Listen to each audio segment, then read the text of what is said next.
amados hermanos, de una vez vamos a ir a la palabra. A la santa palabra. La palabra que nos sustenta, nos sostiene, esa palabra que trae siempre aliento a nuestra vida. Recordemos, amados hermanos, que durante estos inicios de Shabbat hemos estado hablando acerca de los mandamientos y específicamente hemos estado desarrollando el mandamiento de no adulterar. Y hoy prácticamente ya entramos en el final de este mandamiento de no adulterar. Y espero que todo lo que hemos visto durante estos inicios de Shabbat pues sea suficiente para que nosotros podamos meditar en la palabra, meditar en el mandamiento, los mandamientos que son tan importantes, especialmente este que estamos viendo, que es el de no adulterar. Y hemos venido desarrollando el concepto de adulterio y pues hemos entendido que el adulterio básicamente tiene que ver con la alteración de todo el orden natural establecido por el eterno Elohim. Un orden que se ve ¿desde dónde? Desde el momento en que fue hecho el hombre, ¿no? ¿Sí? Así como el Señor lo hizo, desde un momento, desde un principio. Y eso es lo que nosotros debemos entender, que ese es el principio natural de todas las cosas, ¿sí? Que el Señor puso allí, lo hizo desde el principio, y eso es lo que el mismo Señor va a decirnos. El mismo Señor Yeshua va a apelar a esto. Entonces vamos a ver algunas cosas para que entremos así en materia, y vamos a ir al Evangelio de Mateo. Evangelio de Mateo, por favor. Evangelio de Mateo, el capítulo 5. Vamos a ver primeramente allí esta cuestión, Mateo 5, versículo 27, donde nuestro Señor Yeshua va a hablar claramente acerca de esto y nos va a dar algo que es muy importante, una enseñanza que para nosotros debe abrirnos el entendimiento de todo este mandamiento y de lo que es en sí el pecado en general, ¿no? Allí en Mateo capítulo 5, versículo 27, Mateo 5, 27 en adelante dice: ustedes, hablando nuestro Señor Yeshua, dijo, han oído que fue dicho, no adulterarás. Claro, eso es lo que ellos oían, ¿cierto? ¿Por qué? Sí. Porque eso es lo que dice el mandamiento de Éxodo capítulo 20. No adulterarás. Y precisamente él apela a eso, ¿no? A ese mandamiento que ellos todos habían oído. Y no es que el Señor esté desechando el mandamiento, sino que está partiendo de esa premisa de ese mandamiento. No adulterarás. Así está. No adulterarás. Versículo 28. Ciertamente yo les digo, cualquiera que mira a una mujer con deseo, ya está adulterando con ella en su corazón. Vamos a atender bien esto. Mire que el Señor Yeshua está hablando y toma el mandamiento, toma la base, ¿cierto? ¿Qué es lo que ha sido dicho? No adulterarás. Y a eso el Señor le va a dar una explicación bastante grande. Y la explicación dice, ciertamente entonces les digo, cualquiera que mira a una mujer con deseo, ya está adulterando con ella en su corazón. La gente hasta ese momento podía entender que el adulterio se consumaba a través del acto físico. Y cuando el adulterio se consumaba a través del acto físico, pues se hallaban a los culpables y se señalaban. Y lo que hemos venido viendo, ¿no? Acerca de todo esto tan espantoso de lo que es el adulterio, incluso cómo el adulterio pues era castigado precisamente por todo el mal, todo el perjuicio que trae el acto del adulterio. Sin embargo, el Señor va a escalar esto a algo mucho más poderoso. No solamente al acto físico como tal, que digamos el acto físico ya es la consecuencia. Es prácticamente el acto último de lo que sucede en realidad. Y el Señor lo va a llevar y va a indicar en dónde empieza esto. Y por eso Él dice allí, ciertamente yo les digo, cualquiera que mira a una mujer con deseo. Entonces, el Señor va a hacer un planteamiento acá bastante importante. El pecado del adulterio y en sí, digamos, el pecado tiene sus orígenes en lo que uno observa con deseo. Con deseo. Entonces, por eso debemos tener nosotros mucho cuidado hacia dónde estamos mirando. ¿Qué es lo que estamos mirando? Porque una mirada puede terminar convirtiéndose en un deseo en la persona. Entonces, obviamente sabemos y entendemos que la vista, los ojos, son uno de los sentidos más desarrollados que nosotros los humanos tenemos. Nosotros usamos muchísimo la visión, la vista. Y el problema, amados hermanos, es cuando nosotros no nos detenemos a pensar de pronto las consecuencias de dejarnos llevar por la vista, de dejarnos llevar por lo que estamos viendo. Todo empieza por el mirar, ese observar. ¿Por qué? Porque a partir de ese mirar puede empezar a desarrollarse un deseo, que eso fue lo que le pasó y que lo hemos visto ya al rey David.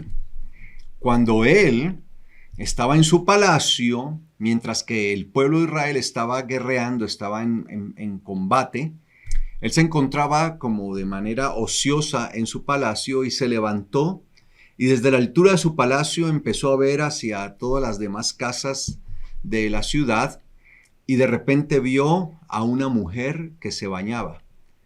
La vio, la miró y ¿qué sucedió? La deseó. El pecado de David entonces, según el Señor Yeshua, no se dio en el momento en el que David tuvo relaciones sexuales con Batseba, con esta mujer. No. En realidad, el pecado de David empezó cuando él miró y deseó. Y es allí donde nosotros, amados hermanos, podemos, ¿sí?, identificar el pecado y poderle colocar un freno a tiempo si es que ya estamos desviando nuestra mirada con cierto deseo. Pero es allí donde podríamos llegar a hacer esto y es ahí donde debemos combatir.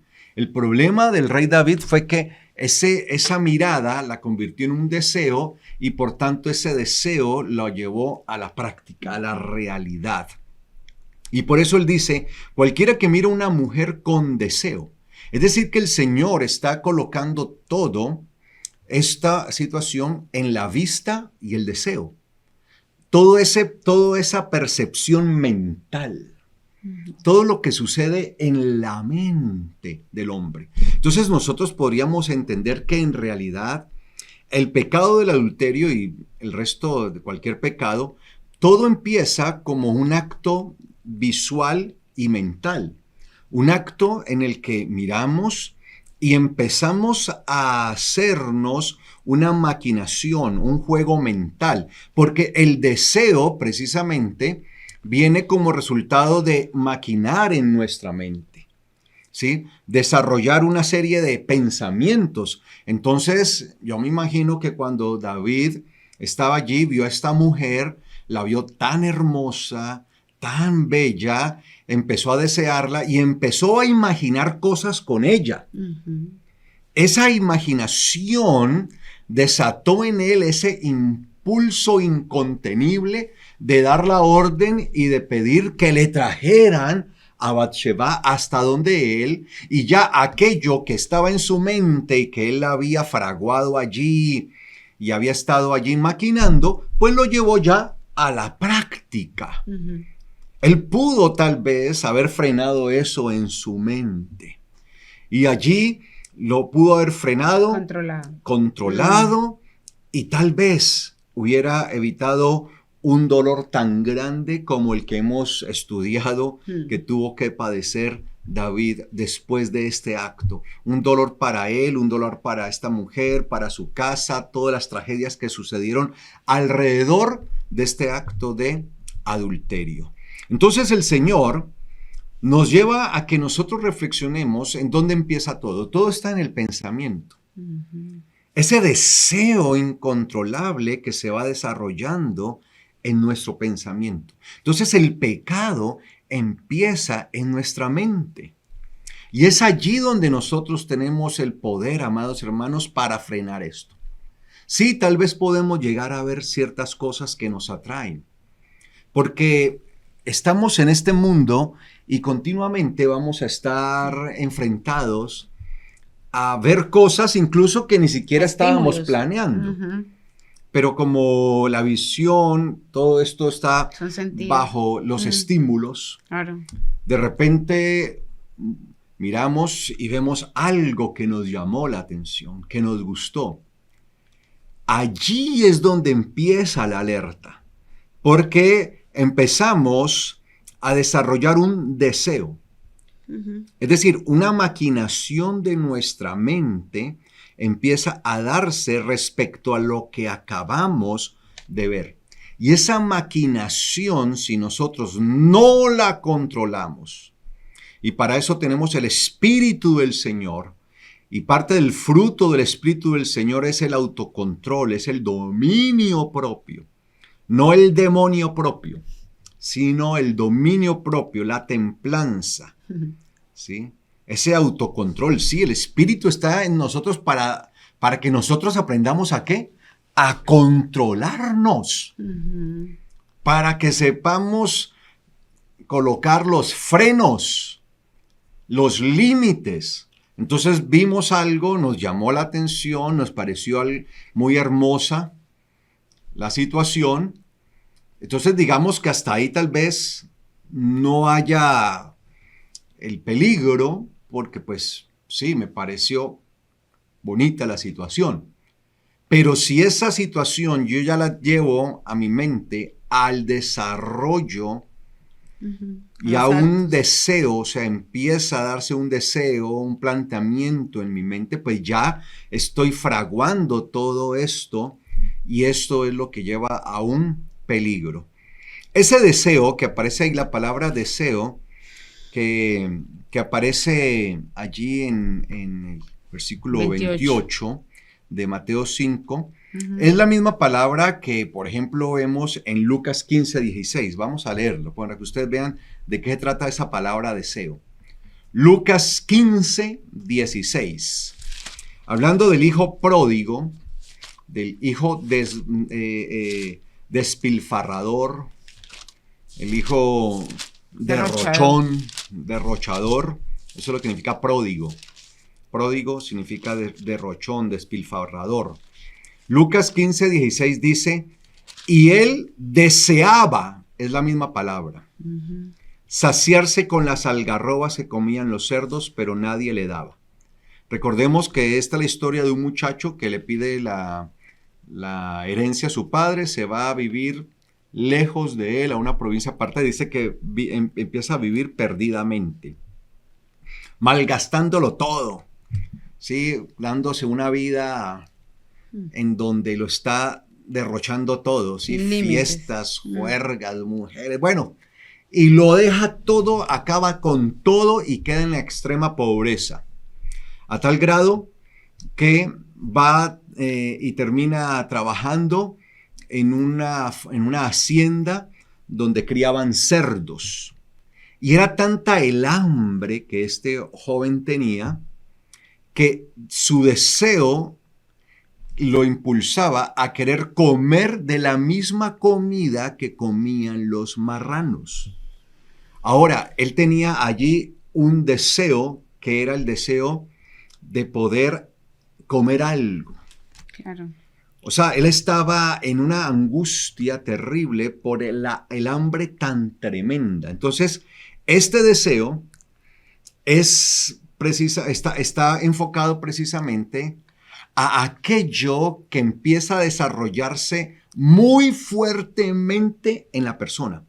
Es un anhelo en la persona, es querer algo, es ese querer algo, pero fuertemente. Es como este joven tenía tanta hambre y estaba que moría de hambre, que el alimento de los cerdos, de los marranos, quería él comer para poder saciar su hambre. La necesidad. Entonces imagínense cómo sería de fuerte la necesidad que él tenía y ese hambre tan poderosa que tenía, que lo llevaba a desear la comida de los cerdos.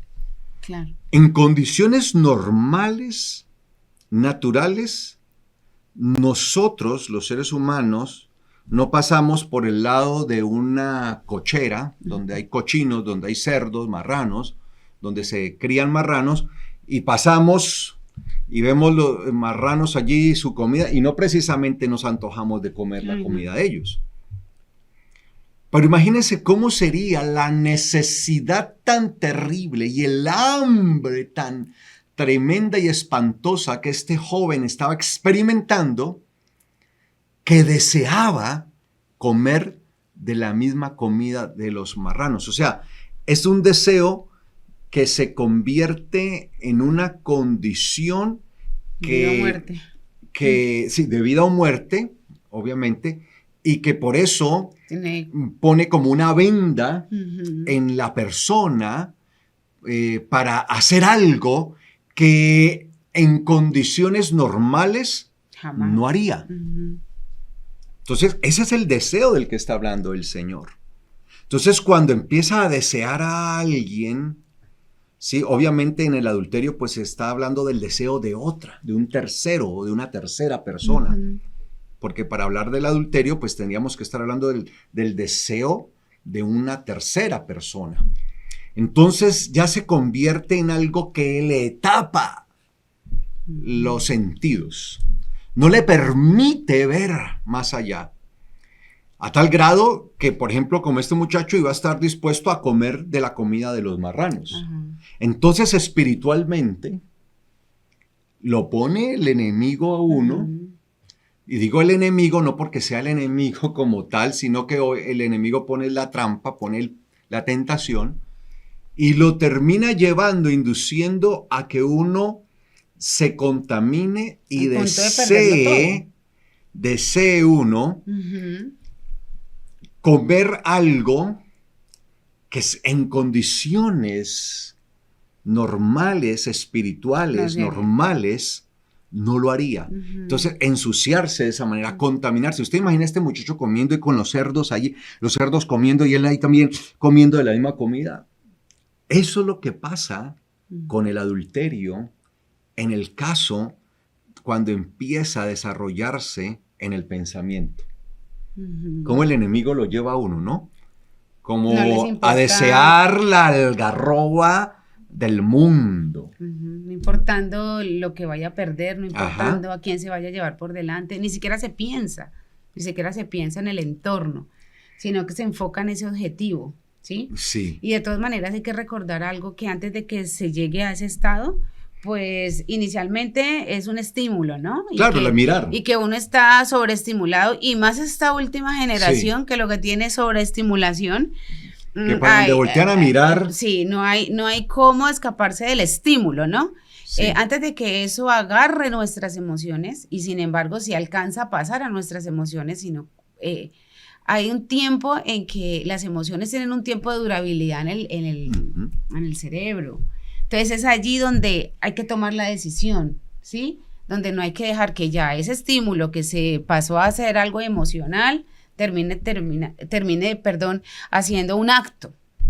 Llevándolo a uno a un acto de salvajismo. Exacto, a un acto, sí, claro. E inmediatamente pasa algo muy curioso, que después de que terminan el acto, es donde viene como toda la caída, como cuando que ya la gente piensa. Esto también tiene que ver con la condición espiritual de la persona.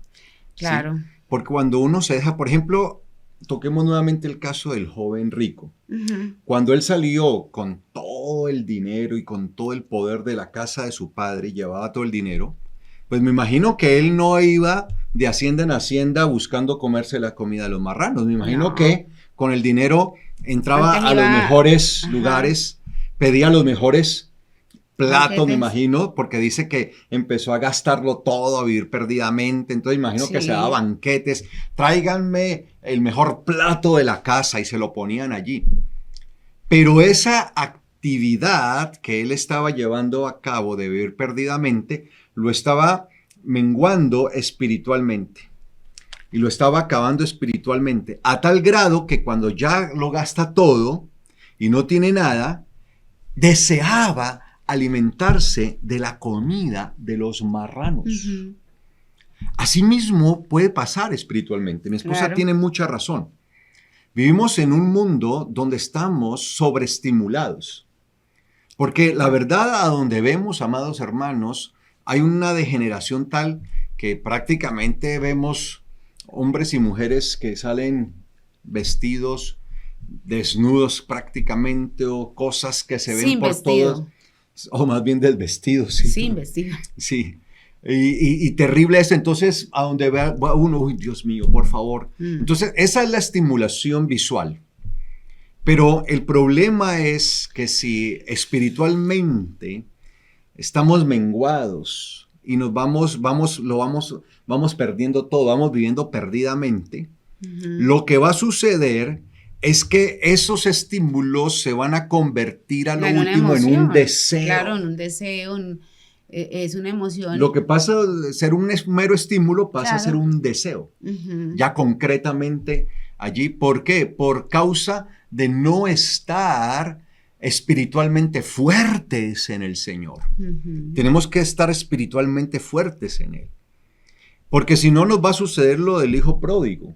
Entonces esa misma palabra deseaba él comer de las algarrobas, de la comida de los cerdos, de los marranos. Es la misma palabra que usa el Señor, se usa en Mateo, para hablar del deseo que se hace en la persona hacia otra, hacia una tercera, en este caso un hombre o una mujer, la desea.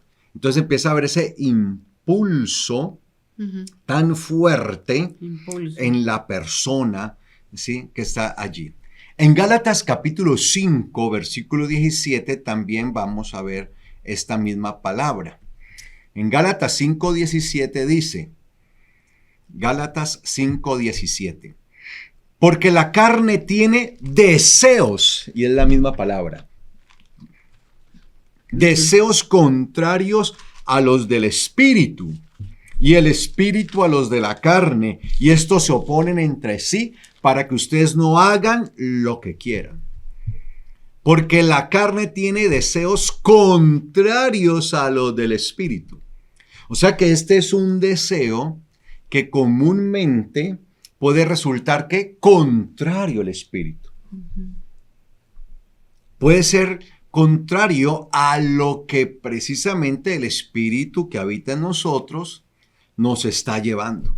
Y vivimos, amados hermanos, en este mundo, y el Señor, tenemos que tener en cuenta esa oración que el Señor hizo, que a mí me parece tan especial esa oración. Padre, no te pido que los quites del mundo, pero sí que los guardes del mal, del maligno. Entonces vivimos en una condición en donde no se trata de que nos volvamos ermitaños, pues, porque entonces, ¿qué hacemos? Entonces vámonos para la montaña, aunque a mí ya me llevaron a vivir a la montaña. Por eso lo llevé a la montaña. Sí, ella me sacó, ya me llevó. Me dijo, no, usted, hay muchos estímulos acá y demasiado, camine. Me tiene viviendo en la montaña, ¿sí? Entonces no se trata de volvernos ermitaños. El Señor le dijo, no te pido que los quites del mundo, porque esa es nuestra realidad. Claro. Pero sí que los guardes del mal. Y es saber, amados hermanos, y tener en nosotros el Espíritu del Señor, entendiendo, comprendiendo, pues, que estas situaciones que van a venir a nosotros en algún momento son situaciones contrarias a las de espíritu. Entonces es donde debemos tener nosotros las alertas. Si son contrarias, pues inmediatamente esas alertas deben prenderse en nosotros. De una. Para nosotros no caer en lo que es contrario al espíritu. Y por eso dice que la carne, esta carne, tiene deseos contrarios a los del espíritu. Y el espíritu a los de la carne. Y los espíritus son contrarios a los de la carne. Y estos se oponen entre sí para que ustedes no hagan lo que quieran. Entonces, amados hermanos, debemos es aprender a llevar estos deseos, pero hacia lo bueno. Claro. Porque no podemos satanizar que entonces todo lo que son los deseos, entonces todos son malos. No, porque lo que podemos hacer es canalizar estos deseos hacia lo bueno. Como lo dice 1 Timoteo 3.1. 1 Timoteo 3.1 dice, fiel es la palabra. 1 Timoteo 3.1, fiel es la palabra. Y creemos que la palabra es ¿qué? Fiel. Amén. Si alguno anhela obispado, excelente obra desea. Y aparece la misma palabra. Excelente obra desea. Entonces, nosotros debemos entender, amados hermanos, es que nos corresponde tomar un mal deseo, combatirlo y cambiarlo por aquello que lo que nosotros debemos desear siempre sea lo excelente. En este caso, por ejemplo, dice, si alguno anhela obispado. Obviamente, cuando nosotros hablamos del deseo, pues es el deseo también de por la palabra. Claro. Lo excelente. Entonces, ¿cómo nosotros podemos enfrentar esto? ¿Cómo lo enfrentó el Señor? Cada vez que Él era tentado, lo enfrentaba por la palabra. Escrito está. Por ejemplo, si David se hubiera parado allí, en medio donde estaba, allí en su palacio, y ve a esta hermosa mujer, y en vez de quedarse viéndole, inmediatamente reacciona por el espíritu. Uy, no, Señor, no. Y le empiezan a venir, no, los pensamientos. Todos, no. Inmediatamente, ¿qué tuvo que haber dicho David? Escrito está, Satán. No adulterarás. Padre, coloco delante de ti mi vida, mi mente, Señor, santifícala, Padre. No permita, Señor, que esta imagen, que esto que yo acabo de ver, Señor, perturbe mi mente, perturbe, Señor, mi entendimiento, mi pensamiento. Sujeto mi pensamiento al pensamiento del Mashiach, Señor. Gracias porque tú me limpias, Señor, límpiame. Y empieza a adorar, y empieza a querer un adorador, a cantar salmos, a entonar y todo esto. Pues, ¿qué pasa? Inmediatamente lleva a que eso se vaya, ¿qué? Disipando, se vaya. La imagen, el estímulo que recibió en ese momento, rápidamente se va a disipar. Pero ¿qué pasó ahí? Él en realidad hizo lo contrario. Se quedó haciendo lo que la carne quería, mirándola, deseándola, y empezó a maquinar. Entonces esto se fue haciendo más, entonces el estímulo se fue haciendo más fuerte y más poderoso. Ya se hizo todo una estructura mental en sí, a tal grado que ordenó, tráiganmela. Por eso cuando Yeshua fue tentado, él respondía con la palabra, escrito está. No tentarás al Señor tu Dios. Escrito está, no solo de pan vivirá el hombre. Y es eso, con ese escrito está, es que nosotros podemos hacer que se disipe ese pensamiento. Y si llega a eso en el nombre del Señor y empieza usted a dar la palabra, y obviamente va a actuar el Espíritu, y el Espíritu va a estar allí, y aunque la carne anhela esto, el Espíritu nos va a dar a nosotros la capacidad de hacer. Entonces, no podemos de pronto estar libres del estímulo visual, porque pues de pronto vamos a por allí, vamos a ver, o sea, en realidad David no se levantó pensando, ¿quién habrá por ahí bañándose? A ver si yo la veo. No, eso no es lo que digo, o por lo menos no es lo que dice la Biblia. Lo ve, y ya cuando él mira allí, es que se desarrolla esto.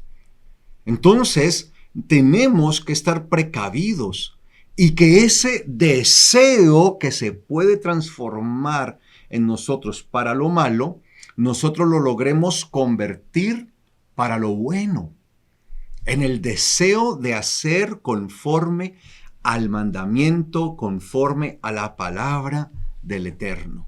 Ese es el propósito, amados hermanos. Y por eso allí en Mateo capítulo 5,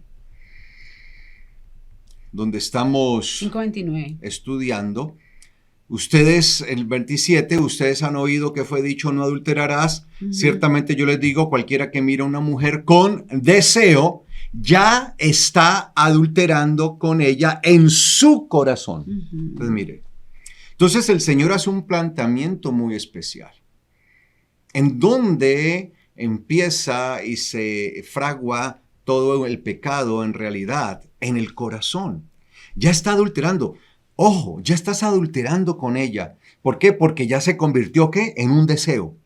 No, Señor, perdóname, por favor, Padre, tu palabra dice, no adulterarás, Señor, limpia mi mente, Señor, mi corazón pongo delante de ti, Padre, quita, arranca, Señor, este pensamiento, arranca de mí, Padre Celestial, desecha, Señor, por medio de tu Espíritu, dame, Señor, la capacidad para desarraigar, quitar de mi corazón y empezar en el nombre de Yeshua. Eso es lo que hay que hacer, amados hermanos.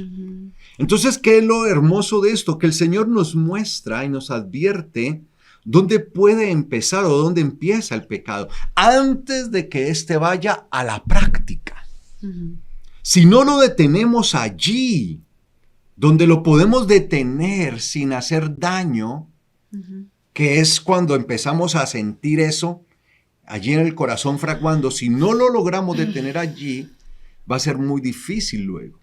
Yo creo que una de las cosas que, y no estoy haciendo aquí de pronto de justificar, porque no se trata de justificar el pecado es pecado. Pero yo sí pienso que tiene mucho que ver que a nosotros, a la gran mayoría de personas, no sé si de pronto sea el caso suyo, si no lo es, pues qué bendecido ha sido, que no nos hacen reflexionar acerca de los deseos que tenemos, y eso es una práctica que debería estar desde la infancia. Cuando nuestros niños llegan con esos deseos, con esas emociones, hacerlos reflexionar acerca de esas emociones los va a ir entrenando para que cuando sean adultos, y yo lo digo porque bueno, yo no estoy aquí justificando, vuelvo y lo digo, el pecado, sino porque a veces la reflexión tristemente llega después, cuando ha traído una cantidad de consecuencias. Qué bueno sería que nosotros a nuestros niños les enseñáramos a reflexionar por cada deseo que ellos tienen y sobre todo los deseos que tienen una inclinación pecaminosa, porque no todos los deseos tienen una inclinación pecaminosa. Entonces, que tú lleves a tu niño a por qué te produce esto, qué es lo que te está produciendo esto que te está haciendo pecar, hijo. Empecemos a reflexionar para que cuando ese hijo sea adulto y venga algo como el adulterio, entonces cuando llegue el estímulo y del estímulo pase a las emociones y entre las emociones y el acto haya ese proceso de reflexión, donde por lo menos yo diga, ¿esto a qué me lleva? Si yo sucumbo a esta situación, ¿qué voy a perder? ¿Realmente esto agrada a Dios? Porque es importante orar y apartarnos, pero también que ellos aprendan a tener procesos de reflexión, que es lo que nosotros, pues lo digo en mi caso, no lo tuvimos. Yo había reflexionado hasta hace muy poco, después de las cosas que ya se venían venir en cuanto a mis procesos ya personales. Y cuando uno ya ve que la palabra te enseña a reflexionar, a sacar realmente esa evaluación, ahí es donde el Señor empieza a actuar en su infinita misericordia, porque recuerden que no estamos solos, es el Espíritu de Yeshua que actúa en nosotros, que al vernos reflexionando, que estamos poniéndose esa fuerza, ese deseo de agradarle primeramente al Señor en esa reflexión, es donde viene Él con su fortaleza y nos ayuda. Pero si nosotros no hacemos esto desde nuestros niños, obviamente ellos no están deseando adulterar, pero como el ejercicio de la reflexión se hace en todas las emociones, debe hacer en todas las malas, en los deseos pecaminosos, ¿sí? Entonces no solamente con reprender al niño, no hagas esto, que eso está mal, y punto. Y si no te voy a castigar. No, siéntate, dile, ¿qué te lleva a sentirte así? ¿Por qué te incomoda tanto? Tú sabes si esto agrada al Señor. Mira, estás pecando contra Dios por lo que estás haciendo y eso te va a traer una situación difícil. Si lo hacemos desde ahora, les vamos a quitar un peso de encima porque ellos van a tener ese ejercicio reflexivo que quizá usted y yo no aprendimos en la infancia y nos ayuda, ¿no?, a hacer este proceso. Así es. Entonces, amados hermanos, nosotros debemos entender esto y me parece muy, muy importante lo que dice mi esposa, que se los enseñemos incluso a nuestros hijos. Si nosotros desde niños les enseñamos a ellos a reflexionar y a poder transformar esos deseos, porque aquí estamos hablando del adulterio, pero pues esto se aplica a todo. Absolutamente ¿sí? todo. En las cosas, por ejemplo, nuestros niños, por ejemplo, en el colegio, en la escuela, quieren algo, miran algo que tiene algo, un compañerito, el deseo, yo quiero eso, y están mirando a ver cómo se lo toma. Maquinan cómo quitárselo, y si no se lo logran quitar, cómo ese niño lo puede perder, porque si no es mío, entonces no va a ser de él, porque no es tanto lo que él tiene, sino que como él lo tiene y yo no lo tengo, no quiero que él lo tenga. Así es. Desde pequeños se gestan estas cosas, pero si empezamos a reflexionar, por eso es que de adultos en medio del impulso tomamos una decisión y luego estamos llorando. Y luego estamos diciendo, ¿yo qué hice? Pero a mí, ¿quién me mandó a abrir la boca? No, es que yo no tengo pelos en la lengua. Pues déjeme decirle que tiene que tener pelos en la lengua, porque eso es un dicho aquí en Colombia, no sé cómo se diga en otros países, el que es súper impulsivo. Yo no tengo por qué controlar mis impulsos, y ahora que está muy de moda de que déjalo que saque todo lo que hay allá adentro, no le limites, no, los límites son importantes. La reflexión viene a ser una forma de limitar, por lo menos va a hacer que el niño empiece como a bajarle a los niveles que tiene de su impulso negativo. Entonces vemos adultos que, no, en medio de esta situación tomo la decisión, así yo esté llorando después, arrepentido y arrepentida de lo que estoy diciendo. Si hubiésemos sido reflexivos, miramos, escuchamos, respiramos, meditamos, oramos y tomamos una decisión en frío. Entonces eso es lo que tenemos que hacer, y más en los deseos. El deseo es algo muy fuerte. Así es. Entonces el Señor por eso está diciendo allí, cualquiera que mira a una mujer con deseo ya está adulterando con ella en su corazón.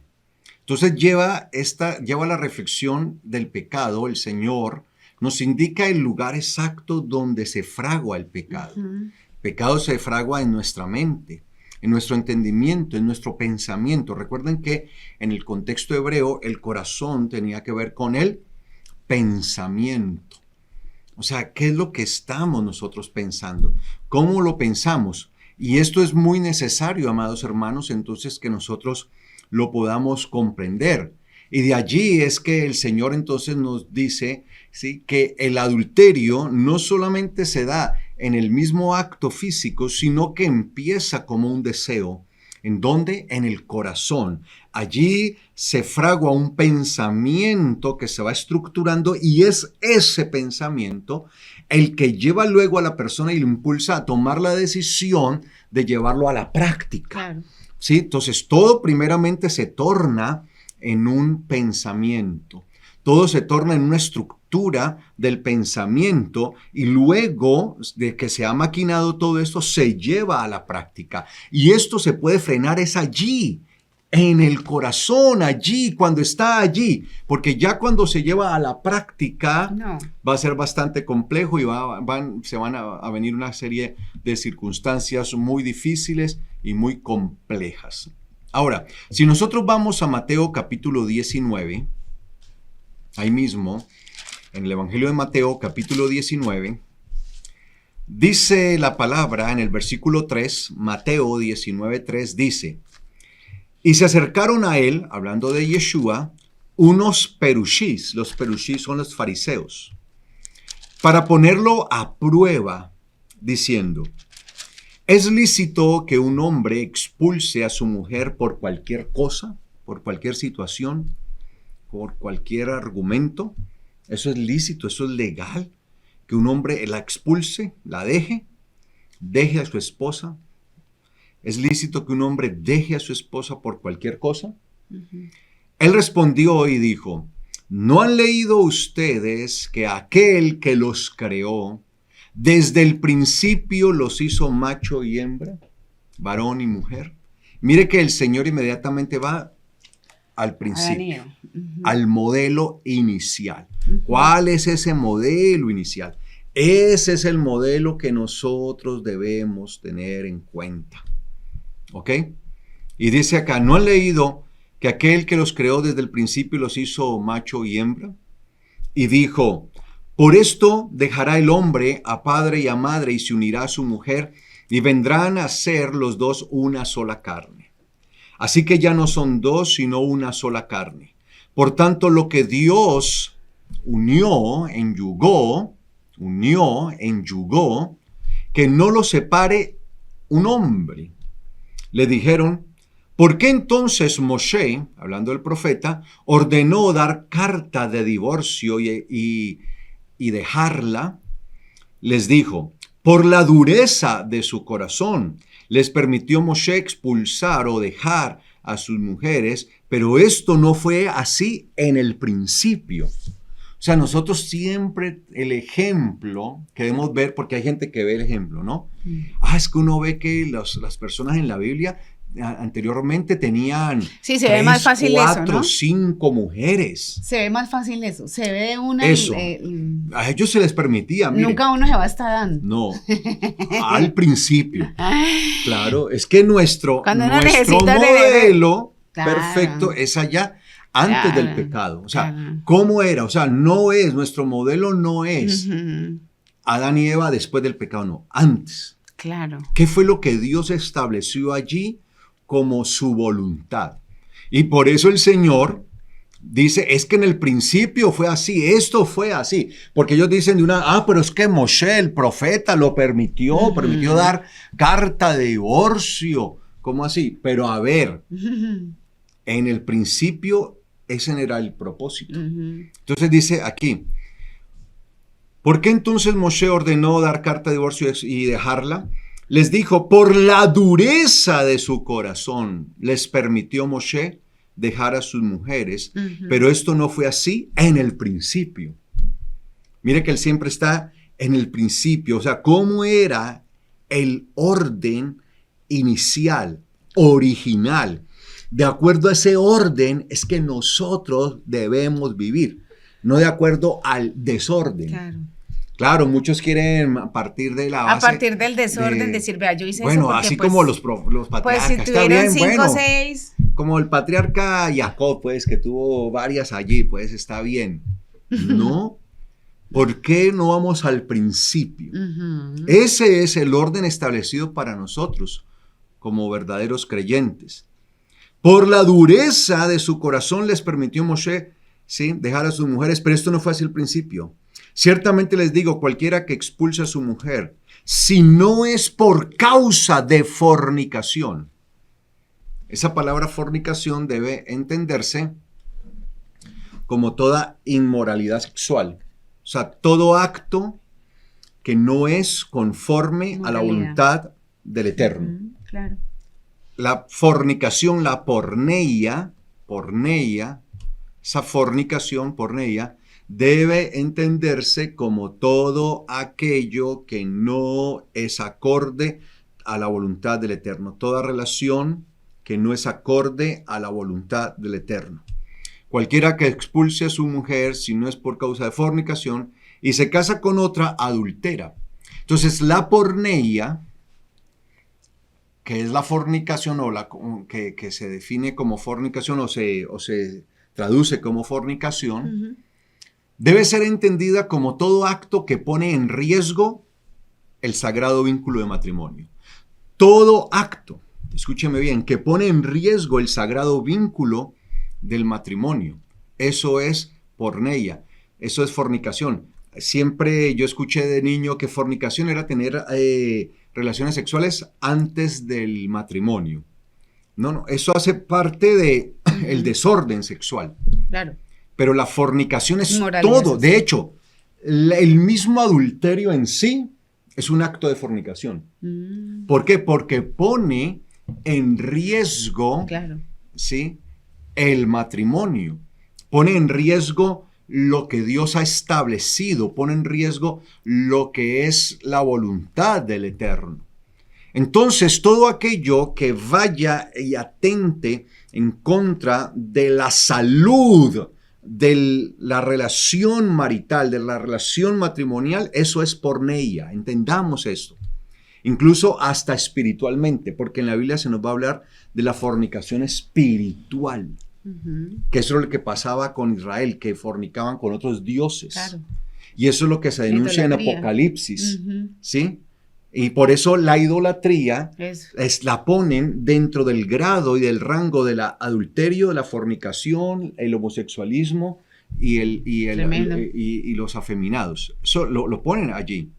Entonces, nosotros debemos entender que nuestro modelo es el modelo de lo que el Señor hizo en principio. Y obviamente aquí no nos vamos a meter porque no es el tema de lo del divorcio, aunque el Señor dice acá que a menos de que sea por causa de fornicación, o sea, sí hay una validez para que se dé el divorcio y tiene que ver las causas de fornicación. Es decir, todo aquello que lleve a destruir o atente contra el matrimonio.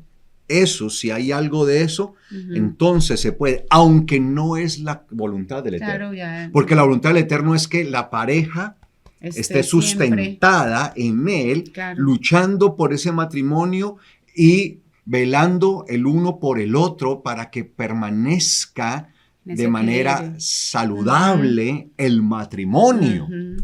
De eso se trata. Y por eso dice mire que dice lo que Dios unió, no dice no lo divorcie el hombre, dice no lo separe el hombre. Porque el divorcio siempre será la consecuencia de la separación. Por lo general, primeramente sucede ¿qué? La separación. ¿Quién lo separa? El hombre. Entonces, cuando uno de la pareja, comete actos dentro del matrimonio que lleva a separarse de su pareja.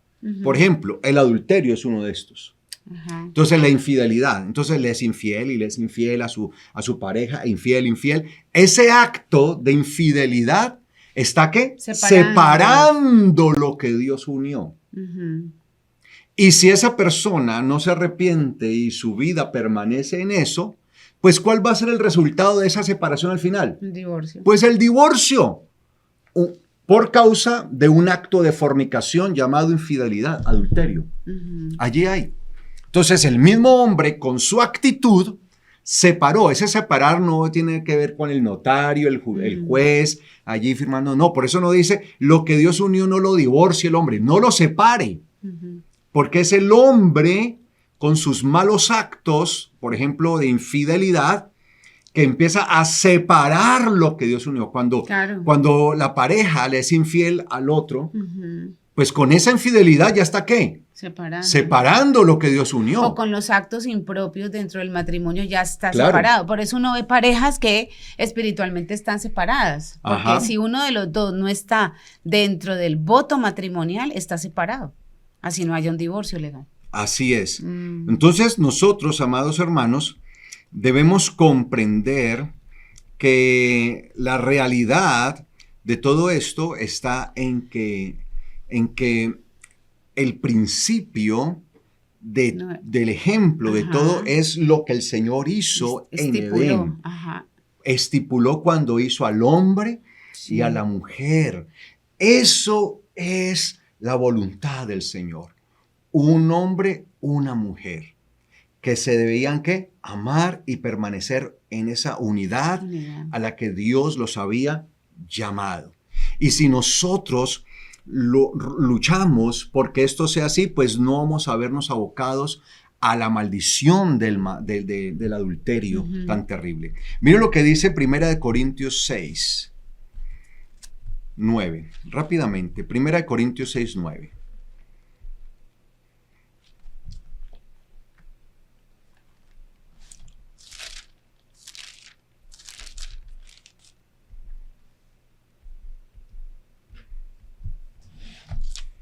Dice 1 Corintios 6, 9, dice, ¿no saben que los injustos no heredarán el reino de Elohim? No se engañen, ni los fornicarios, mira lo que decía yo ahora, Ujú. ni los fornicarios, ni los idólatras, ni los adúlteros, ni los afeminados, ni los homosexuales, ni los ladrones, ni los avaros, ni los borrachos, ni los difamadores, ni los estafadores heredarán el reino de Elohim. Cuando uno ve fornicarios, idólatras, adúlteros, afeminados y homosexuales, mire, los comportamientos son comportamientos, ¿sí? Que atentan directamente contra Exactamente, el matrimonio. Cualquiera de comportamientos ellos. inmorales. Exacto. Pero Inmoralidad. dentro de eso dice idólatras, porque siempre pensamos que el idólatra en el muñequito, pero la Ajá. idolatría tiene que ver precisamente con lo que está allí detrás de ese muñequito que es un demonio con el cual se une la persona, porque eso Claro. tiene que ver siempre con esa unidad. Ujú. Entonces, por eso dice, ni los fornicarios, ni los idólatras, ni los adúlteros, ni los afeminados, ni los homosexuales. Porque hay diferencia entre afeminados y diferencia entre homosexuales. Entendamos esto, Sí, ¿no? eso es bastante. Sí, y este es un tema bien interesante chévere. para ver si más adelante lo tocamos, porque una cosa son los afeminados y otra cosa son los homosexuales. Ujú. Y luego sigue diciendo, ni los ladrones, ni los avaros, ni los borrachos, ni los difamadores, ni los estafadores heredarán el reino de Elohim. Y esto eran algunos de ustedes. O sea, algunos eran de estos. Claro. Pero se han lavado, por lo Sí, cual han apartados, sido apartados para Elohim. Entonces, si alguno ha caído en el acto del adulterio, pues en el Señor pasa a ser una nueva criatura y tiene la oportunidad de estar ahora apartado para el Señor, para Elohim, y justificados en el nombre del Señor Yeshua Mashiach, en el Espíritu de nuestro Elohim. Hay la importancia de vivir en el Espíritu. Vivir en el Espíritu es tener esa conciencia de la palabra, porque lo que hace el Espíritu es conducirnos a la verdad. Claro. Entonces, viene miró la persona, ¿no? De pronto iba así, ¡rum! Tuvo una visión, ¿no? Vio allá algo, ¿sí? Ajá. El estímulo vino allí. Claro. Y ese estímulo intenta empezar acá a hacer toda su Invadir. estructura mental, ¿no? Claro. ¿Qué debe hacer? El Espíritu inmediatamente, lo que hace el Espíritu en nosotros, en quienes tenemos el Espíritu inmediatamente nos recuerda la palabra. Ujú. No adulterarás. Ujú. ¡Pum! El Espíritu, para eso está puesto Él, porque nos lleva a la verdad. Uy, Señor, sí, no adulterarás. Señor, perdóname, Padre, por favor, y empieza. ¿Cierto? Por el Espíritu. Entonces tenemos el Espíritu del Señor que nos da las alertas. Tenemos el Espíritu del Señor que nos lleva a toda la verdad. El Espíritu del Señor que nos va a recordar todo lo que nos fue dicho, porque por eso el Señor dijo, y les dará, sí, el Espíritu y les recordará todo lo que yo les he enseñado. Ujú. Qué bien. Eso es lo que hace el Espíritu. Por eso, saber que tenemos el Espíritu es poder entender que está actuando en nosotros y nos recuerda la palabra. Ujú. Ay, sí, Padre, por favor, bueno. sí, por favor, limpia mi mente, Padre, por favor, quita de mí esta imagen, Señor, no quiero pecar, Señor, por favor, gracias. Y empieza allí, wow, logra sobrepasar esto. Y justificados en el nombre del Señor Yeshua Mashiach, en el Espíritu de nuestro Elohim. Mire lo que dice el versículo 12. Aunque todo me sea permitido, no todo me conviene. Ujú. Mire esto. 1 Corintios 6:12. Aunque todo me sea permitido, no todo me conviene. A mí me pueden llegar a decir, ¿sí? Por ejemplo, digamos que vamos a una fiesta. Y hay de esas fiestas que hay cantidad de comida. Y que le digan a uno, ¿sí? Usted puede comer todo lo que quiera. La pregunta es, porque me dijeron que yo podía comer todo lo que quiera, entonces voy a irme a comer de todo, como un desaforado. Si me pongo a comer de todo y sin medida y sin límites, ¿qué va a suceder? No, pues, a enfermar. Pues me voy a enfermar, luego voy a estar con la, ¿cómo se dice? Que le da a uno cuando... Indigestión. Una indigestión bien terrible, vomitando, voy a estar mal y todo eso. Entonces, ay, sí puedo comer, bueno, entonces voy y escojo, ¿no? ¿Y qué debo escoger? Pues entre todo, pues trataré de escoger ¿qué? lo mejor, que yo sé lo que me conviene. Claro. Bueno, esto me conviene a mí, no, mucho dulce, a mí el dulce realmente no me conviene, esto sí, y empiezo a comer y dentro de la medida que puedo. Entonces, sí, me ponen allí. Aunque todo me sea permitido, no todo me conviene. Entonces, tal vez a uno le digan, sí, hágale, bien pueda. Haga todo lo que quiera. No por eso debo pensar yo, entonces, que todo me conviene. Entonces, es ahí donde viene la capacidad de responsabilidad y de elección que yo tengo. Es que de ahí la importancia de los límites desde que son pequeños. Pero estamos en una sociedad que no quiere que se le pongan límites a los niños. Entonces, después como adultos, ¿cómo van a ponerse a decir, no, hasta aquí llego? No saben hacerlo. Así es. Esos son los límites.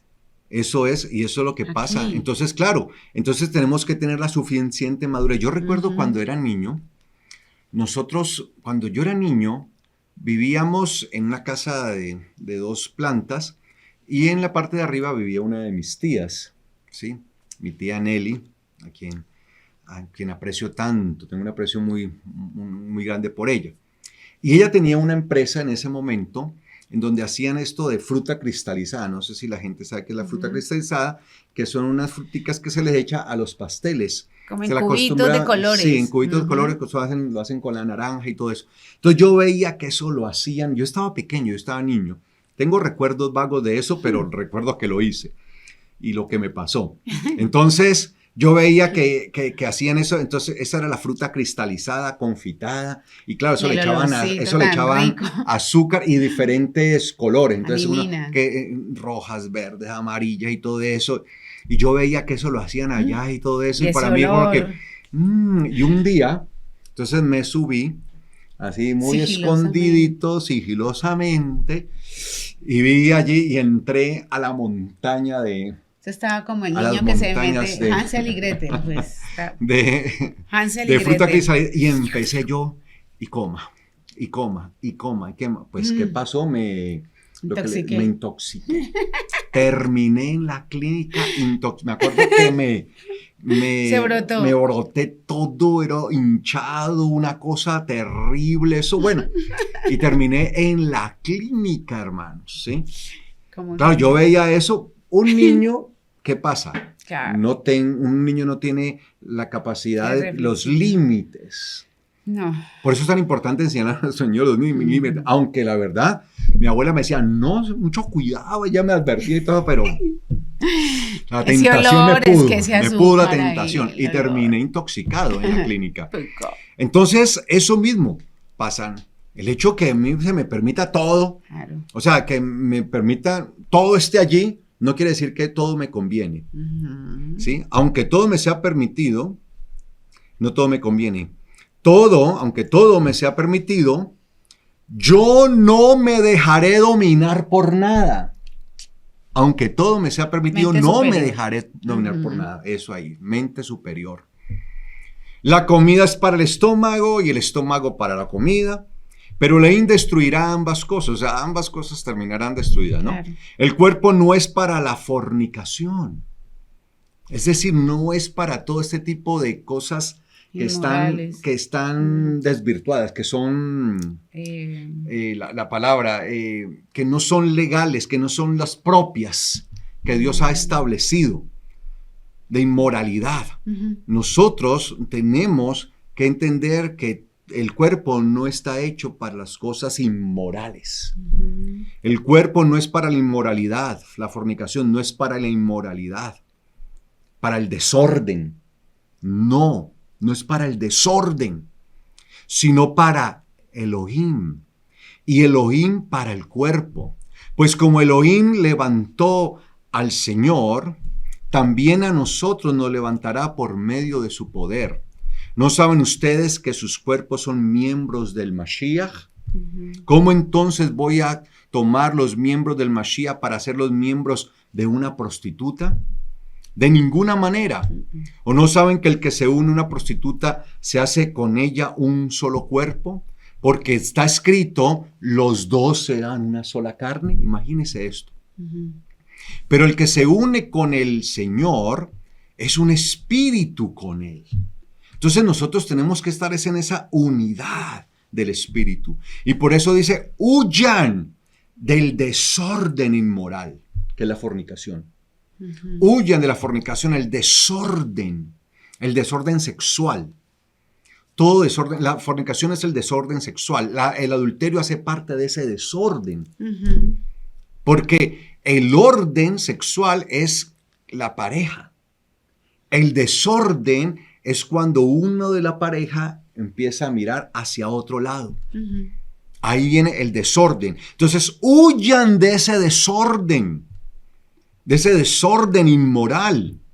Cualquier otro pecado que cometa el hombre está fuera del cuerpo, pero el que comete desorden inmoral peca contra su propio cuerpo. Todo desorden moral, entienda esto, todo desorden sexual, todo desorden inmoral es pecar, ¿sí?, contra el propio cuerpo.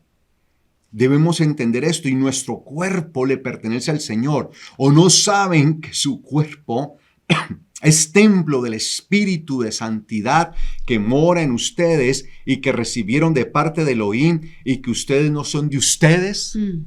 ¿Ustedes no se pertenecen a ustedes mismos? Pues los han comprado por precio.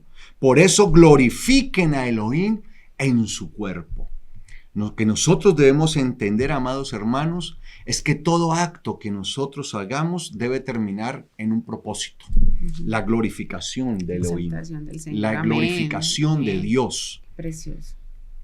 Tremendo. Cuando David vio a esta mujer, pudo haber terminado en un tiempo de alabanza. Digamos que él no está exento a haber visto. Claro. La vio desnuda, todo esto. Le vino la imagen, sí, una mujer supremamente hermosa, porque la Biblia la describe como una mujer hermosísima. Muy hermosa, le impactó y todo esto. Pero inmediatamente viene a su mente, no adulterarás. Padre, tu palabra dice, y empieza la palabra, y empieza a alabar y adorar. Mire cómo un acto que podría llevar al pecado, terminó más bien en un acto en donde él terminó, ¿qué? Exaltando, Señor, soy débil, pero tu palabra dice que en ti soy fuerte. Bendito y alabado sea tu nombre. Pero no lo hizo así. Y te alabo, Señor. Y empieza de esa manera, y disipa todo eso, y termina en un tiempo de adoración, de exaltación gloriosa. Amén. Pero no, terminó con ella en la cama. Lo que vio, planeó en su corazón y ejecutó.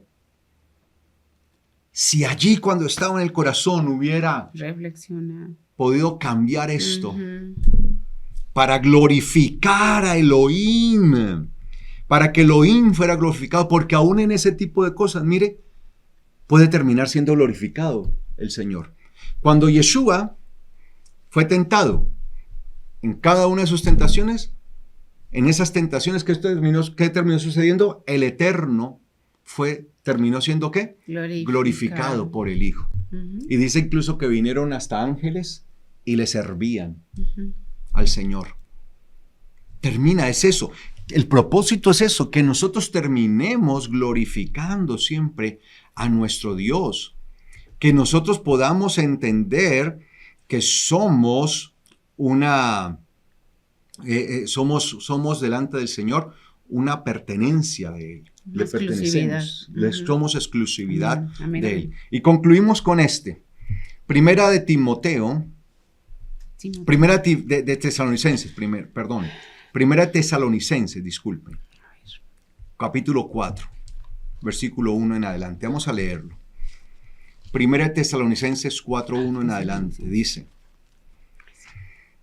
Por lo demás, hermanos, les rogamos y exhortamos en el Señor Yeshua que de la manera que aprendieron de nosotros, cómo les conviene conducirse y agradar a Elohim. Mire, siempre todo es que agradar a Dios. Así abunden más y más. Versículo 2 de 1 Tesalonicenses 4. Porque ya ustedes saben qué instrucciones les dimos por medio del Señor Yeshua. Pues la voluntad de Elohim es su santificación. ¿Cuál es la voluntad de Dios para nosotros? Ser santificados. Que se aparten de fornicación, de toda inmoralidad, de todo desorden inmoral. Que cada uno de ustedes sepa tener su propia esposa en santidad y honor. Vea, usted va a tener su esposa ¿en qué? En santidad y honor. ¿Cómo hay que tener a la esposa? En santidad y honor. ¿Y cómo debe tener la esposa al esposo? Claro. En santidad y honor. No en pasión de concupiscencia, como los gentiles, como las naciones que no conocen a Elohim. Es decir, esa concupiscencia son esos deseos perversos. No, a la esposa hay que tenerla en un concepto muy especial de santidad y de honor. Y que nadie perjudique a su hermano ni se aproveche de él en este asunto. El Señor castiga todo esto, como ya les hemos dicho y advertido. Dios no nos llamó a la impureza, sino a la santidad.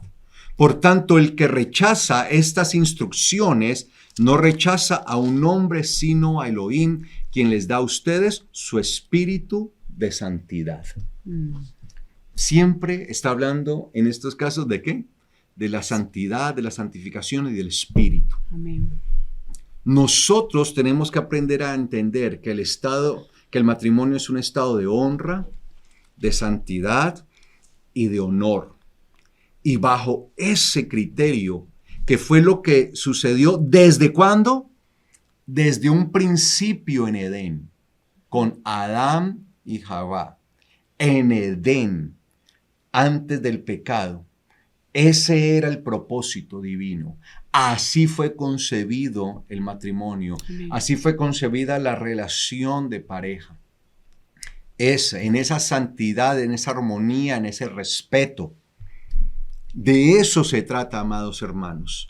Y por tanto, nosotros no podemos hacer nada que altere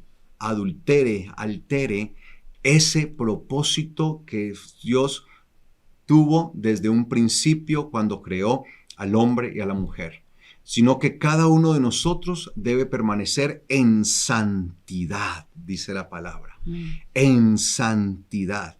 Nosotros no nos podemos estar comportando, como dice el versículo 5, como los gentiles. Por eso es que nosotros ya no somos gentiles, aunque hay muchos que matan y comen del muerto. Y dicen, sí somos gentiles. No, no como los gentiles que no conocen de Elohim. No conocen. Nosotros ahora ya conocemos. Sí, tal vez en otro momento éramos gentiles, pero ahora no lo somos. Ahora somos conocedores del Eterno, de Elohim, del Creador, del que hizo todo en un orden y estableció un orden al principio. Que el hombre quiso alterar ese orden, es otra cosa muy diferente. Claro.